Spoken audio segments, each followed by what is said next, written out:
할렐루야. 오늘도 함께 예비하는 사랑하는 모든 가족들에게 하나님의 은혜와 능력과 평강, 복에 복이 넘치기를 주님의 이름으로 축원합니다. 물가에 사셨던 분들에게는 소용돌이라고 하는 말이 낯설지 않을 겁니다. 소용돌이는 물살이 부딪히거나 좁은 수로로 몰릴 때 빨려 들어가는 현상을 말하는데, 만약 이 소용돌이에 휩쓸리게 되면 아무리 수영을 잘하는 사람이라 해도 쉽게 빠져나오기가 어렵습니다. 일상에서도 우리는 비유적으로 이 단어를 많이 쓰지요. 분노의 소용돌이에 빠졌다, 정치적인 소용돌이에 휘말렸다 라는 등등, 통제할 수 없는 상황에서 주로 이 표현을 우리가 사용합니다. 요즘 교회에서도 교회의 성장이 멈추고 젊은이들이 떠나고 별로 대안이 보이지 않는 현 상황을 빗대서 마치 소용돌이의 복판에 서 있는 것 같다는 말을 합니다. 그러나 저는 더 큰 차원에서 역사의 소용돌이라는 말을 사용하고자 합니다. 지금 우리 시대가 종말론적 징조가 뚜렷한, 말 그대로 폭풍전야의 소용돌이의 복판에 서 있기 때문입니다. 이스라엘과 중동, 러시아와 우크라이나의 전쟁이 계속되고 북한의 핵무장은 한반도를 둘러싼 국제적인 긴장을 고조시키고 있습니다. 그런가 하면 지진, 홍수, 폭염, 산불 등이 빈번하게 발생해서 인류가 세운 문명과 시스템이 순식간에 무너지고 우리가 안전하다고 여겼던 삶의 터전도 이제 더 이상 안전하지 않다는 위기감이 조성되고 있습니다.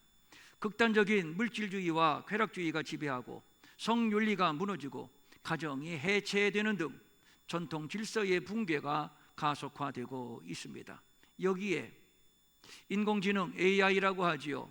인공지능의 급속한 확산은 인간의 정체성과 존재의 의미 자체를 다시 뒤묻고 있습니다. 과연 인공지능으로 대표되는 기술 문명은 인간을 더 행복하게 할 것인가? 아니면 존재 자체를 위협하는 괴물이 될 것인가? 기후의 위기와 전쟁, 창조 질서의 파괴라는 경랑 속에서 과연 인류의 미래를 낙관할 수가 있는가? 그러나 깨어있는 성도들은 오늘의 시대적 격변을 단순한 사회적인 현상으로만 보지 않습니다. 주님의 재림과 세상의 종말을 알리는 시대의 징조로 보는 것이지요. 어쨌든 불안의 그림자가 들이오고 있는 것만은 사실인데, 이러한 때에 대해서 주님은 일찍이 이렇게 경고하셨습니다. 이런 일이 있어야 하되 끝은 아직 아니니라. 이런 일이 되기를 시작하거든 일어나 머리를 들라. 너희 속량이 가까웠느니라. 그러니까 이제 시작일 뿐이요 더 큰 재난이 기다리고 있다는 예고이며, 그러므로 너희는 정신을 차리고 근신하여 기도하라. 그러니까 각성하여 마지막을 준비하라는 경고의 말씀입니다. 그런데 종말적 징조의 결정은 뭐니 적그리스도의 출현이라고 할 수 있습니다. 바울은 이렇게 말했습니다. 누가 어떻게 하여도 너희가 미혹되지 말라. 먼저 배교하는 일이 있고 저 불법의 사람 곧 멸망의 아들 누구죠? 적그리스도지요. 적그리스도가 나타나기 전에는 그날이 이르지 아니하리니 그는 대적하는 자라. 하나님의 성전에 앉아 자기를 하나님이라 내세우느니라. 정리하면 이렇습니다. 적그리스도가 출현하기 전에는 절대로 예수님이 재림하시지 않는다는 얘기요. 그러므로 적그리스도의 출현은 역사적 필연이 되는 겁니다. 그렇기 때문에 예수님의 재림이 물론 중요하지만 재림 직전에 나타날 적그리스도의 출현도 역시 우리가 관심 있게 살펴야 할 것입니다. 이것이야말로 말세 성도의 지혜 있는 자세라고 보여집니다.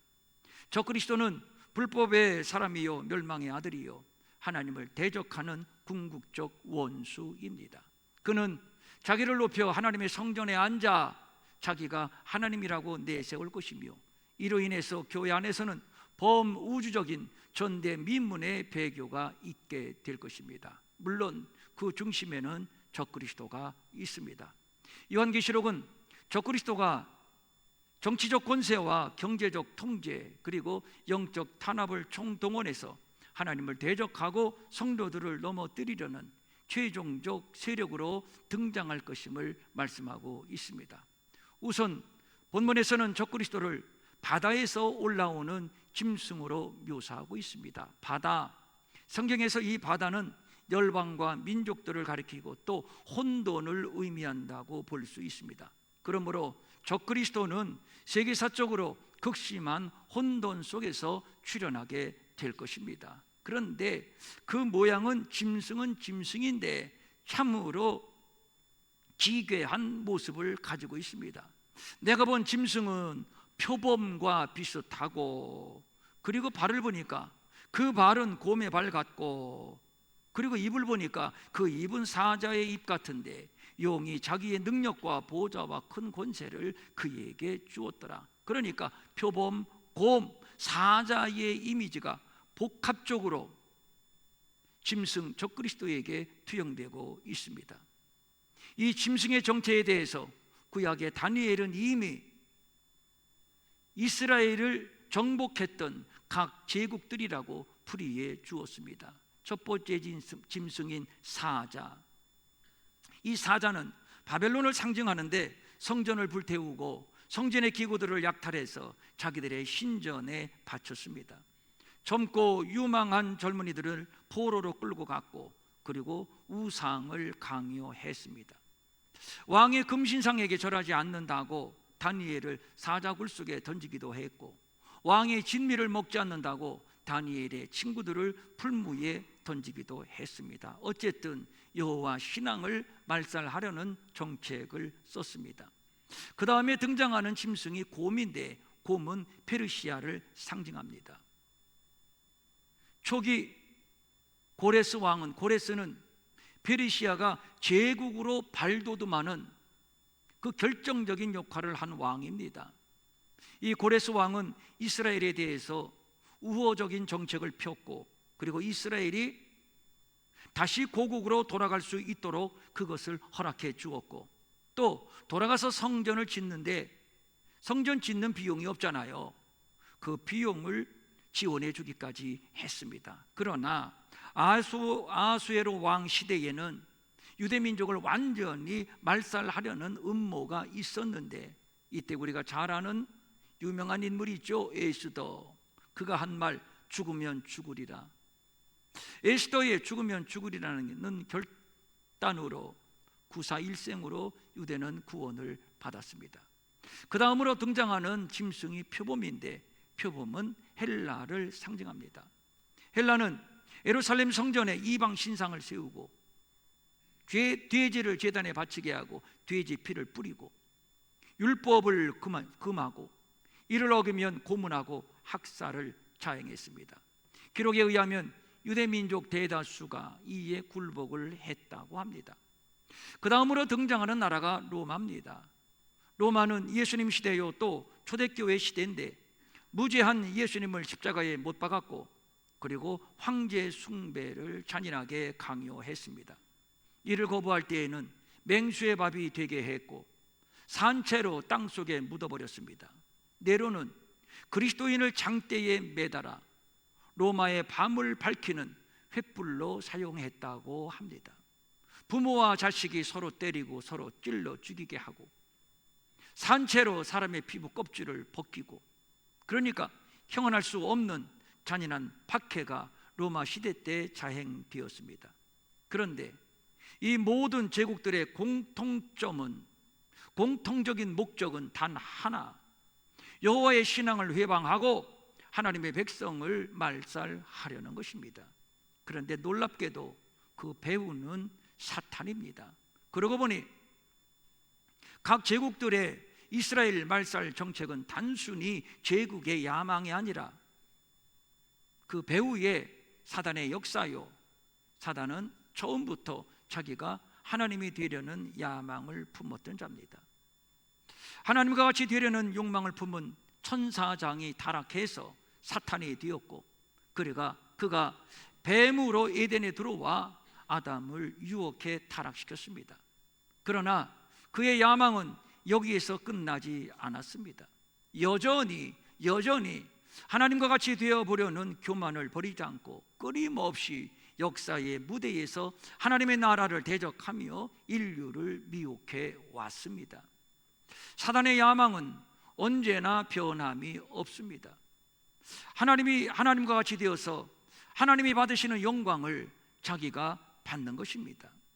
이 야망으로 선악과를 따먹게 했고, 하늘에 닿도록 바벨탑을 쌓게 했고, 이스라엘을 이 지구상에서 멸절시켜 그 나라 그 땅에 하나님의 아들이 오지 못하게 하려 했습니다.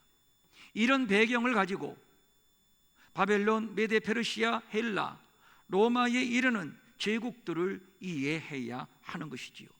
시대와 방식은 달랐지만 본질은 하나, 그 배후는 적그리스도의 영, 곧 짐승입니다.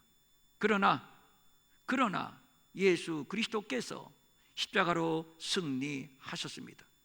그리고 성령이 임하여 이 땅에 교회가 세워졌습니다. 그토록 잔인한 핍박과 살육에도 교회는 꺾이지 않았습니다. 도리어 부흥을 거듭해 왔습니다. 사단의 괴계는 무너졌고 그의 정체는 드러났으며 예수께서 하나님의 아들이시며 만왕의 왕, 만주의 주가 되심이 확증이 되었습니다. 이제는 누구든지 예수가 그리스도이심을 믿는 자마다 영생을 얻습니다. 아브라함에게 약속하신 대로 그 씨로 말미암아 모든 민족, 모든 백성이 복을 받게 되었습니다. 이때로부터 하나님의 나라는 이미 시작되었고 이미 이루어졌습니다. 사단의 계계는 실패했고 그는 이미 심판을 받았습니다. 그런데 마귀는 이를 인정하지를 않습니다. 패배한 줄 알면서도 마지막까지 발악하여 교회를 넘어뜨리고 성도를 미혹하려는 시도를 멈추지 않고 있습니다. 그런 의미에서 바벨론, 메데, 페르시아, 헬라, 로마로 이어온 제국의 역사는 아직 끝나지 않았습니다. 본문이 증언하고 있습니다. 그 짐승의 머리 하나가 큰 상처를 입고 죽은 듯 하더니 죽은 줄로만 알았는데 거짓말같이 상처가 나으며 살아났습니다. 사람들은 그 기적에 놀라며 그 짐승을 따랐습니다. 죽은 것 같지만 죽지 않았습니다. 다시 살아날 것이며 온 땅이, 온 백성이 그를 따르게 될 것입니다. 적그리스도의 정체는 과거 이스라엘을 지배했던 제국들의 응축이라고 말할 수 있는데, 분석하면 바벨론은 교만으로 상징이 되고, 페르시아는 음모로 상징이 되고, 헬라는 신성모독, 그리고 로마는 잔혹한 박해로 상징이 된다 하겠습니다. 장차 등장할 적그리스도는 이 모든 제국들의 악한 본질을 응축한 유사일의 가장 악랄한 세력이 될 것입니다. 성경은 이 악의 총체가 열부를 가졌다고 말하고 있습니다. 이는 그리스도가 가진 완전하고 충만한 힘과 권세, 그리고 그가 가진 통치권을 상징하는 것입니다. 그는 장차 정치, 경제, 문화, 종교를 아우르는 전 세계적이며 보편적인 권세로 나타날 겁니다. 그리고 마침내 이렇게 도전을 할 겁니다. 하나님의 계명을 지키며 예수의 증거를 가진 자들과 더불어 싸우려고, 한판 붙으려고 바다 모래 위에 섰더라. 예수의 증거를 가진 누구? 교회. 이제 교회와 한판 맞짱을 걸어올 것입니다. 그놈이 바로 짐승, 곧 적그리스도입니다. 그렇다면 질문이 남습니다. 적그리스도는 어디에서 등장할 것인가? 그곳이 어디인가? 죽은 것 같은데 살아난 나라, 죽은 것 같은데 죽지 않고 살아난 나라, 이 말 속에 핵심 단서가 있습니다. 로마는 한때 역사의 무대에서 완전히 무너진 듯 보였습니다. 그러나 실제로는 죽은 것이 아니었습니다. 지금의 로마는 옛 로마의 토대 위에 세워졌고 여전히 숨을 쉬며 꿈틀거리고 있습니다. 언젠가는 과거 로마의 영광을 재현하려는 욕망과 함께 저들은 다시 일어설 겁니다. 아니, 지금 일어서고 있는 중, 아니 거의 일어섰다고 하는 것이 좋을 듯 싶습니다. 그 세력은 단순한 한 나라가 아닐 겁니다. 바벨론의 교만, 메데 페르시아의 음모, 헬라의 신성모독, 그리고 로마의 잔혹한 박해를 집대성한 지상의 최종 권세, 최상의 권세가 될 겁니다. 그 세력이 바로 짐승이며 적그리스도입니다. 그래서 우리는 과거의 로마, 지금의 유럽을 주목하는 것이죠. 그리고 성경은 말씀합니다. 용이 사탄이죠. 사탄이 짐승에게, 짐승 적그리스도, 그러니까 사탄이 적그리스도에게 권세를 주므로 용에게 경배하며 짐승에게 경배하여 이르되 누가 능히 이와 더불어 싸우리요 하더라. 성부 하나님이 성자 아들에게 당신의 영광과 권세와 능력을 몽땅 위임하셨듯이 사탄도 역시 그의 아들 적그리스도에게 자신의 모든 권세를 넘겨줄 겁니다. 그리고 누가 능히 이와 더불어 싸우리요. 온 땅은 짐승을 무적의 존재로 인식하며 결국 그를 따르고 그에게 경배할 것입니다. 그런데 이놈이 하는 짓을 좀 보십시오. 입을 벌려 하나님을 향하여 비방하되 하나님을 향해 비방을 합니다. 곧 하늘에 사는 자들을 비방하더라. 하늘에 사는 자들, 이미 예수 믿고 승리하여 하늘에 올라간 믿음의 선진들, 그리고 이 땅에 하늘에 속한 하나님의 백성들, 그들을 향해서 비방하더라. 하나님을 대적하고 하나님을 비방하며 자기가 하나님이라 하여 하나님의 보좌에 앉고자 하는 것, 이것이 사탄의 궁극적인 야망입니다. 그런데 여기에서 많은 사람들이 반신반의 질문을 합니다. 과연 적그리스도가 실제 역사 속에 인격적인 존재로 등장할 것인가? 그거 완전히 소설 같은 얘기인데 설마 그런 일이 있겠는가? 그거 예수 잘 믿으라고 상징으로 한 말씀 아니야? 그러나 우리가 분명히 알아야 할 것은 성경의 모든 예언들은 단순한 추상이나 철학적 개념이 아닙니다. 적그리스도의 출현은 하나님의 말씀으로 보증된 역사적 필연이며 반드시 예수님의 재림 직전에 나타나게 될 것입니다. 예수님의 재림이 필연이듯이 적그리스도의 출현도 필연이 되는 것이죠. 예를 하나 들지요. 다니엘은 예수님이 오시기 전 600년 전에 말세에 일어날 일들에 대해서 이렇게 예언한 바가 있습니다. 첫째, 많은 사람들이 빨리 왕래하게 될 것이다. 둘째, 지식이 더하여질 것이다. 풍성해진다는 얘기지요. 말세에는 역사상 유례없는 교통수단의 발달과 빈번한 왕래가 있을 것임을 예견한 말씀이라고 할 수 있습니다. 실제로 지금 세계는 하나의 거미줄처럼 얽힌 교통망 속에서 대륙을 지구 이쪽 끝에서 저쪽 끝까지 안방 넘나들듯 그렇게 넘나들고 있습니다. 우주 여행이 가능한 시대, 멀리 볼 게 뭐가 있습니까?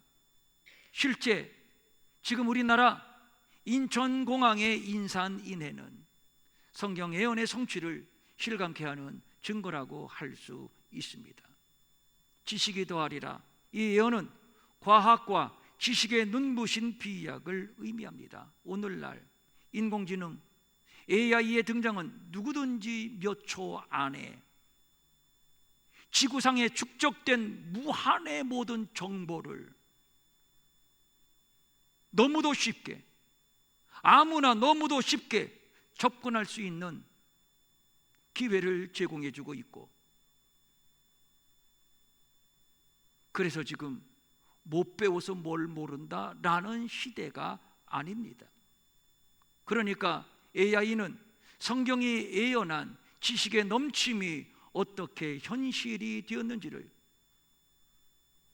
극적으로 보여주는 한 예라고 할 수 있을 겁니다.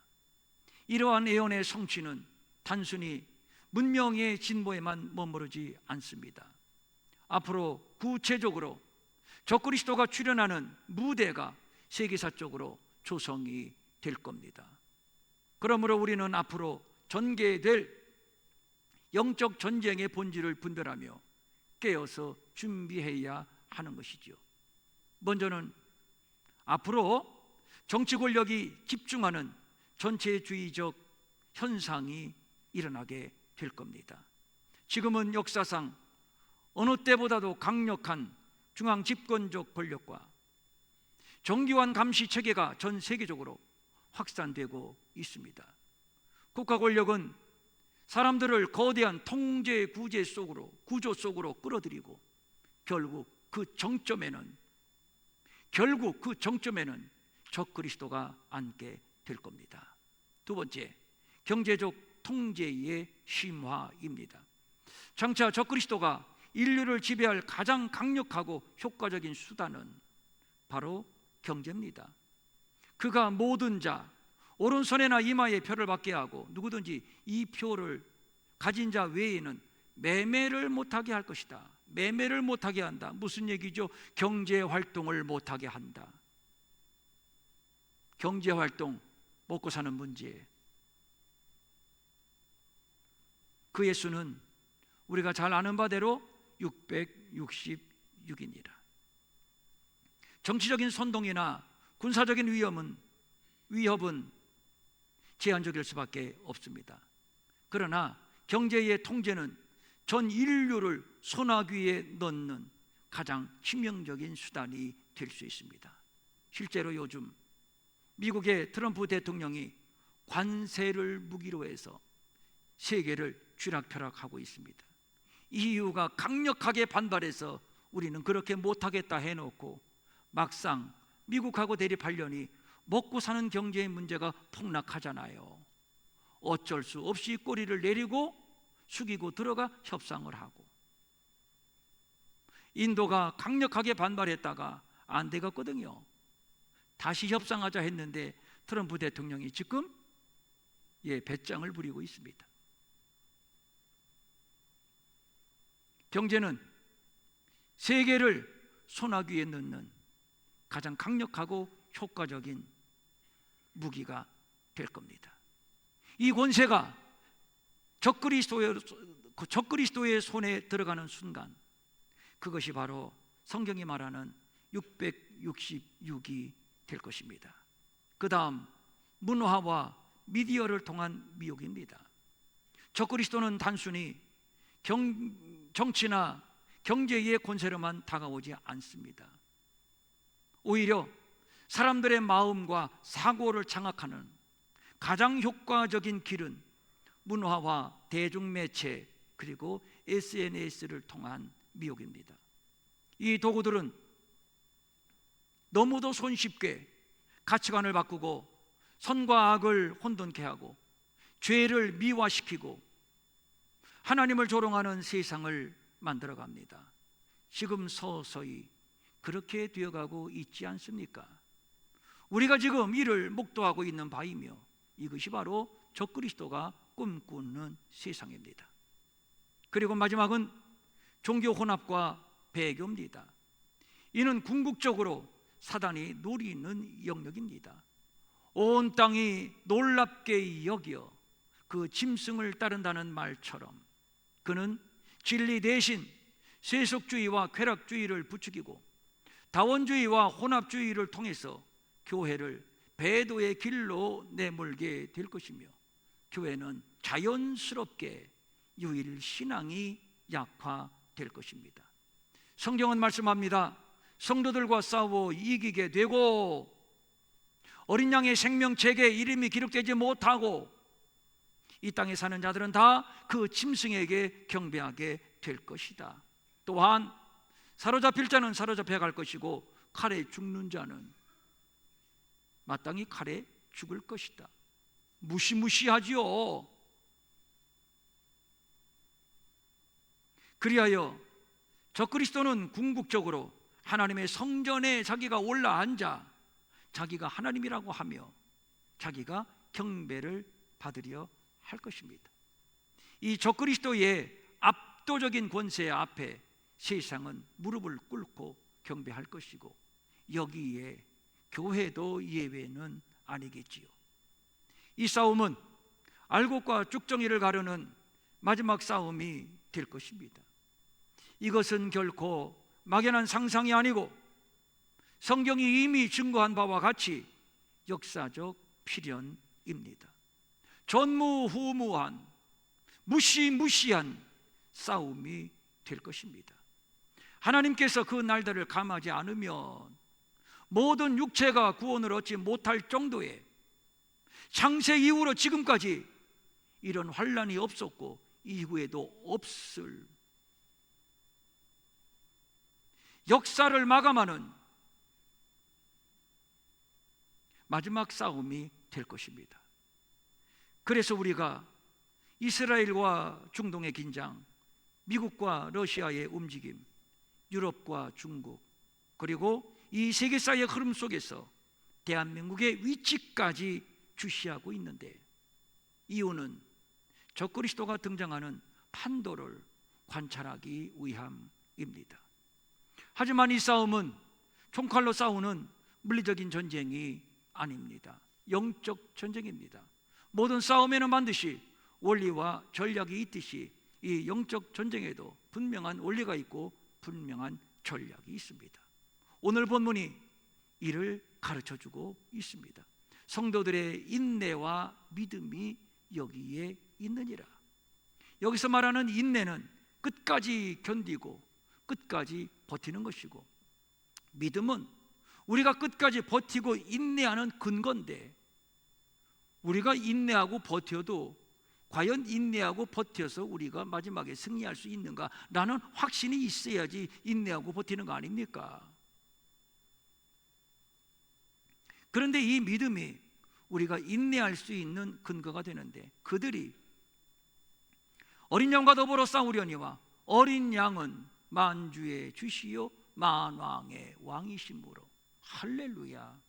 어린 양은 만주의 주시요 만왕의 왕이심으로, 그 다음 그들을 이기실 터이요. 할렐루야. 그뿐인가요? 또 그와 함께 있는 자들도 누굽니까? 우리들. 이기신 어린 양과 함께 있는 자들도 이기게 될 것이다. 그러니까 인내의 근거는 어린 양 예수 그리스도에 대한 확고한 믿음이 되는 것이죠. 어린 양은 이미 십자가에서 사단의 권세를 꺾으셨습니다. 깨뜨리셨습니다. 그의 머리를 밟아 짓이겨 버리셨습니다. 사단이 패배를 인정하지 않고 마지막까지 발악하며 계속 교회와 성도들을 공격하지만, 그의 발악은 패배한 자의 실없는 몸부림일 뿐입니다. 얼마 전에 제가 한 복싱 경기에 관한 영상을 봤는데, 중량급이었습니다. 아마 헤비급인 것 같은데, 어느 선수가 강펀치를 맞고 링에 넘어졌습니다. 얼마나 강하게 머리를 맞았는지 들어 누워서 부들부들 떠는 겁니다. 그런데 그 쓰러진 자가 평생 복싱만 한 사람이니까 무의식적이고 본능적으로 부들부들 떨면서 주먹 펀치를 휘두르더라고요. 그러나 소용이 없는 일입니다. 이미 KO는 당했습니다. 사단이 바로 이 꼴입니다. 발악을 하고 휘둘러도 소용이 없습니다. 이미 사탄은 어린 양에게 패배했습니다. 그래서 성경은 십자가로 그들을 이기셨다고, 예수님이 십자가로 그들을 이기셨다고, 승부는 났다고 선언하고 있는 것입니다. 그리하여 모진 핍박 속에서도 어린 양의 피와 자기들이 증언하는 말씀으로써 그들을 이길 수가 있는 것이죠. 교회의 부흥과 교회의 승리의 비결이 바로 여기에 있습니다. 앞선 수많은 믿음의 선진들은 모두 승리했습니다. 어떻게, 무엇으로 승리했나요? 어린 양의 피와 하나님의 말씀으로 승리했습니다. 이것이 인내의 근거요, 이것이 바로 우리의 믿음이 되는 것입니다. 그러므로 성도들은 적그리스도와의 승부에 사로잡힐 자는 사로잡혀갈 것이고 칼에 죽일 자는 또 칼에 죽을 것이다. 어머나 어떡하나, 겁먹을 필요 없다니까요. 우리는 이미 어린 양의 승리에 동참한 자들이기 때문입니다. 세상은 타협을 요구하지만 우리는 어린 양의 십자가 복음 위에 죽으면 죽으리라 굳게 설 겁니다. 그분은 만왕의 왕이요 만주의 주님이십니다. 끝까지 버틸 것이며 끝까지 견딜 것이며 끝까지 인내할 것입니다. 우리는 혼자가 아닙니다. 어린 양이 우리와 함께 하시며 성령님이 우리를 붙드시며 우리는 이미 승리한 교회들의 대열 속에, 승리한 교회들의 대열 속에 함께 있다는 사실을 믿을 수 있기를 바랍니다.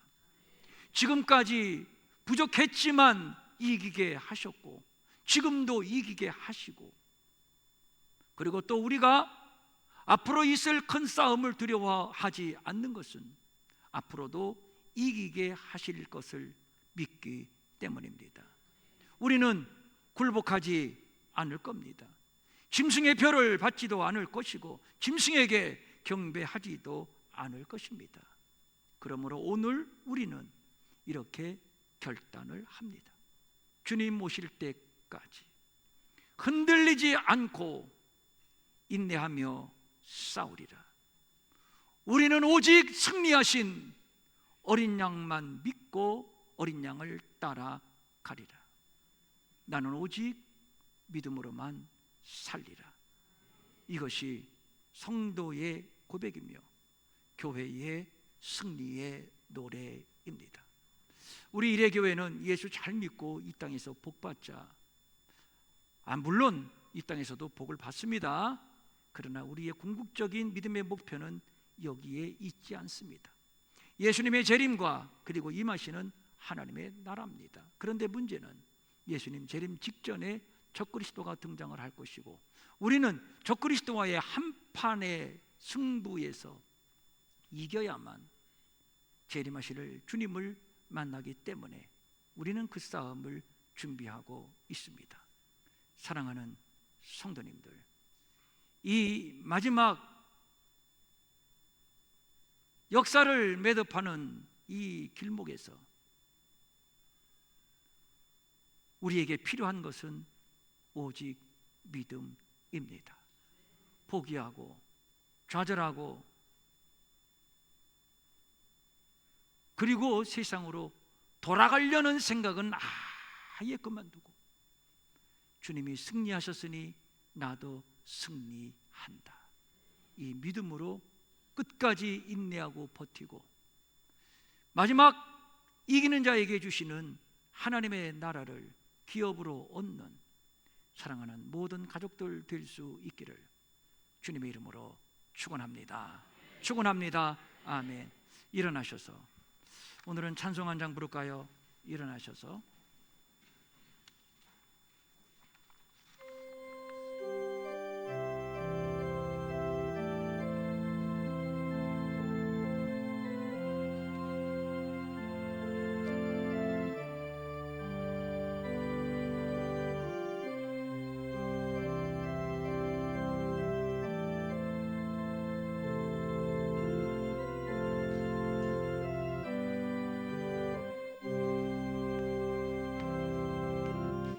주님 다시 오실 때까지 나는 이 길을 가리라. 좁은 문 좁은 길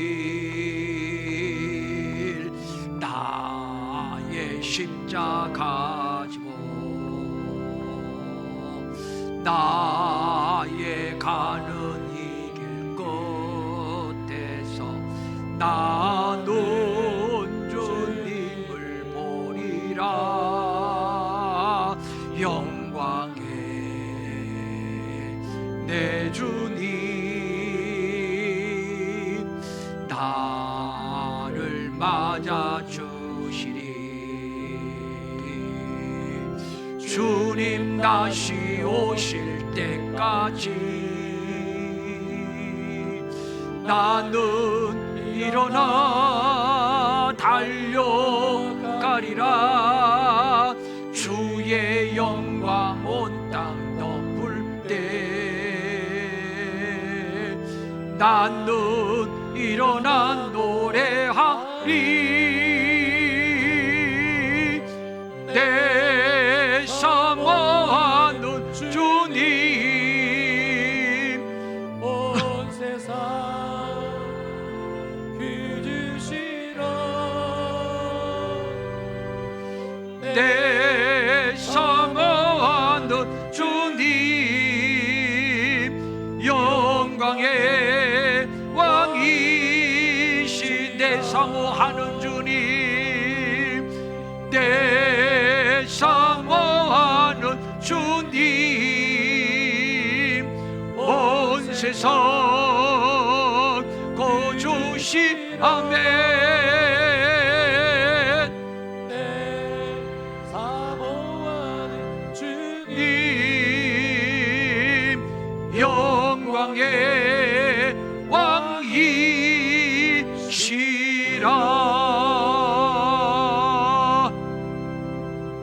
두 손을 모으고 가슴에 대시고 눈을 감고 성전문 나가기 전에 한 번 더 결단하도록 하겠습니다.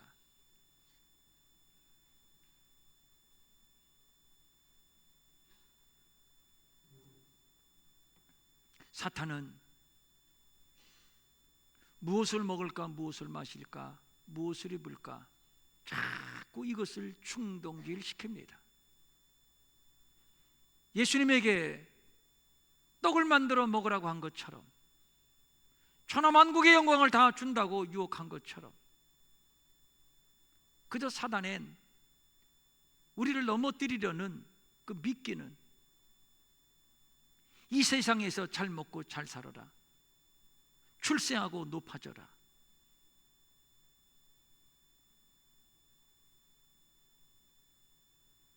그리고 우리를 자기의 손아귀에 넣고 주락펴락하고 우리의 믿음을 배도시키고,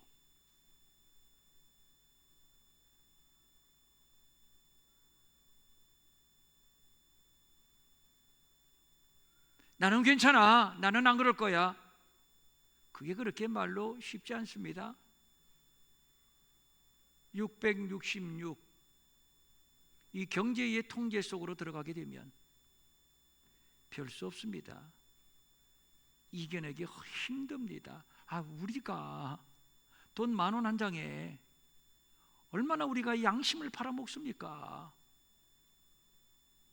우리 온 가족이 먹고 사는 문제가 직면해 있는데 그때도 여러분 인내와 믿음으로 싸울 수 있겠습니까? 그래서 사로잡힐 자는 사로잡혀 가게 되고 칼에 죽일 자는 죽게 되는 이 싸움을 우리가 싸워야만 하는 것이죠.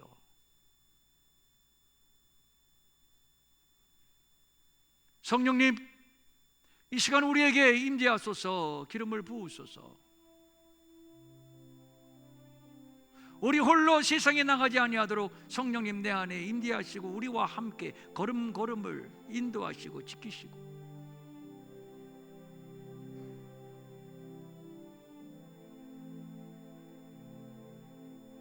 시시하게 예수 믿다가 포기하고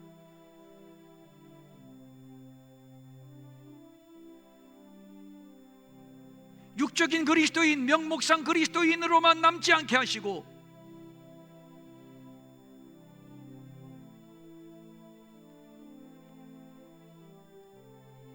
어린 양 되시는 예수님이 피 흘려 우리를 구속하셨으니 이 피값의 소중함을 인식하고 감사하고 이 믿음을 잃어버리지 아니하도록 사랑하는 일회의 모든 권속들, 이 시간 성령으로 더 강하게 하여 주시옵소서. 우리를 하나 되게 하옵소서.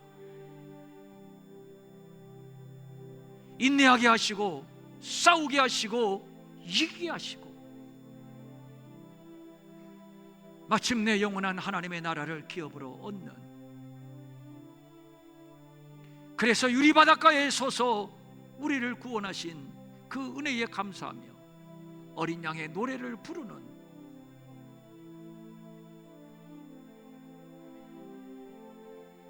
우리 일회 공동체 모든 지체들 되게 하여 주시옵소서. 간절한 소망을 가지고 각종 예물 주님 앞에 올립니다. 주일헌금, 주정헌금, 11조, 감사헌금, 선교헌금, 장학헌금, 구제헌금, 특별히 북한 사역자들을 섬기는 일을 위하여 헌금을 드린 손길들도 있습니다. 모든 손길들 헌신을 받아 주시되 원하옵나니 인내와 믿음으로 기름을 부어 주시옵소서. 영혼이 잘되고 범사가 잘되고 강건해지고 이 땅에 사는 날 동안도 궁핍이 없게 하시고 강건하게 하시고 형통하게 하시고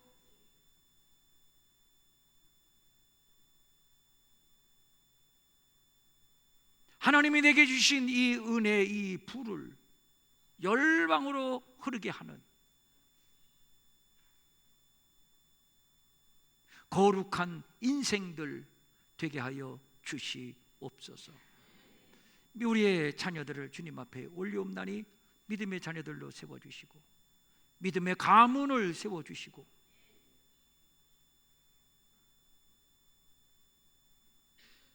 마음은 원이지만 가진 것이 없어 드리지 못해 민망 여기는 성도들을 위로하시고 저들에게도 물질 주셔서 한 가지로 주님 앞에 바치며 쓰며 도우며 사는 풍성함이 있게 하여 주시옵소서.